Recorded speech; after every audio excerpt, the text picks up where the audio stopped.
While Cori Bush's win over Lacey Clay last night was obviously the biggest piece of news, there was also the incredible and decisive win of Rashida Tlaib over her primary opponent. Now, there were some doubts about this race, as I'm going to show you in some tweets, but first, let's get to the result here.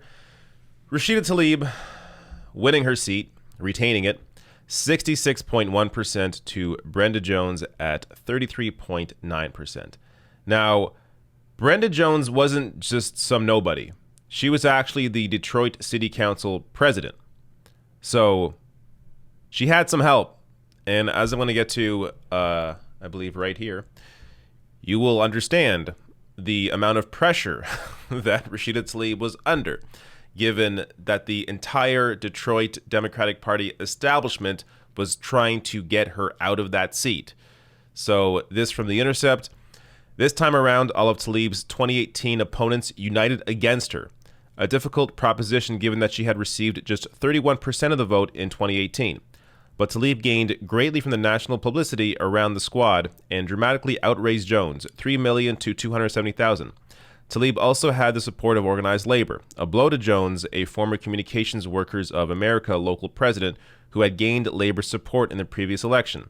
Tlaib additionally benefited from an independent expenditure by the Working Families Party in partnership with local group Detroit Action, which sent 234,000 texts to registered voters in the district, according to Detroit Action Director Brandon Snyder. So the entire Detroit Democratic Party establishment was against Rashida Tlaib because Rashida Tlaib actually fights for real people. Not all that popular among the big money and corporate donors that generally fund these campaigns. So Tlaib was able to outspend her, or outrace her and outspend her, thanks to a lot of small dollar donors backing Rashida Tlaib, and also, of course, these groups here that were also mentioned. And just to give you an idea of what Tlaib was up against in Brenda Jones. Brenda Jones took illegal campaign cash from donors doing business with the city of Detroit. There was that fear that Brenda Jones, with all of this power in the institution, that she would be able to mount a successful, or at least a real challenge to Rashida Tlaib in this race, which, of course, didn't materialize. Also, Brenda Jones collected campaign contributions from Quicken Loans executives as public subsidies flowed. So I believe I also covered this in that video that I did on this race as well. Now, I want to show you some people that were really, really rooting against Rashida Tlaib. Now, I will say, I don't know how many of these people are actually real. This is always my issue with this. If you're somebody that hates Donald Trump, which is the vast majority, I believe, if not every single Democratic voter hates Donald Trump, Rashida Tlaib was kicked out of a Trump event for protesting against him. That was before before Tlaib was elected in 2018. And then once she was elected, she had that famous line, "We're going to go in there and we're going to impeach the mother effer." If you hate Trump, you should like Rashida Tlaib, one of the most vocal Trump haters there are in Congress. Yet still, somehow these people emerge, these Democratic voters that really hate Rashida Tlaib. So forgive me if I am a little skeptical of these people and them actually being people, but you have here Real K-Hive Queen Bee tweeting out on August 4th, Rashida Tlaib might lose her seat tonight. Maybe she shouldn't have booed Hillary. What? This is the bar they have? Hillary is deeply unpopular, including with Democratic voters. The idea that that was going to somehow hurt Rashida Tlaib is just completely absurd. But it shows you the mindset of these accounts. Whether they're real or not, this is their this is the angle they come from. Very pro-Clinton, pro-corporate, pro-Democratic Party establishment, which makes me think there's a lot of money poured into fake accounts, and these are all trolls. But I guess this real person, I guess this could be a real person. I just don't know why. But Another one, this one is a real person, but a Democratic operative. I believe the name came out, I forget who it is now, but I believe this person was eventually identified, but they are a deep Democratic insider. But here, tweeting out on July 27th, Horse Whisperer, can't imagine this will help Tlaib in her primary against Brenda Jones. So this story that I covered over the weekend, Rashida Tlaib on why she won't endorse Joe Biden. Well, it helped her. Her district was, of course her district hates Donald Trump, but they're also very suspect of Joe Biden, who does not have a great record and is not fighting for important issues that people need right now, like Medicare for all. So her district was completely on board with Rashida Tlaib and her criticisms of Joe Biden. Bridget Gabriel here. Again, this on August 3rd, Rashida Tlaib is going to lose. Hilarious.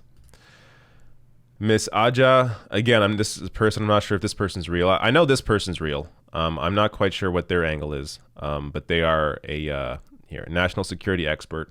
Kind of gives you an idea of the kind of support and viewpoint they have. But Miss Aja here, y'all, Rashida Tlaib might lose her seat tonight, and just the thought of it puts a smile on my face. With the account Brat2381. Again, are these real people? I don't know. But it's hilarious to see how wrong they are. New York Times Politics, a real paper, tweeted out on about their story on August 4th. Representative Rashida Tlaib, a first-term Michigan Democrat who rocketed to national attention as a vocal critic of President Trump, is fighting for her political life.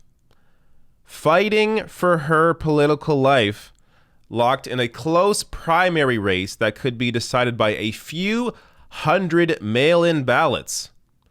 Decided by a few hundred mail-in, or 30,000 votes. One or the other. It's really hard to tell, but I believe it was decided by 30,000 votes, not 300 or not a few hundred. But yeah. Now look, I'm okay with this.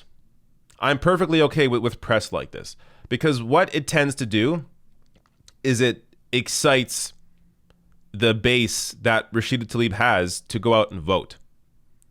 So, I mean, I use this example because it's a perfect example, not in the sense of the same kind of candidate, but in terms of what media can do to voters. 2016. In 2016, the media just assumed Hillary was going to win. Now, polling was a lot closer than media reported. So Hillary was really only leading 2 to 4 points nationally. That's how she won. I mean, the popular vote, she did win by 2 to 4 points nationally. But state to state, it was a lot closer. And basically, Trump won all the swing states within the margin of error.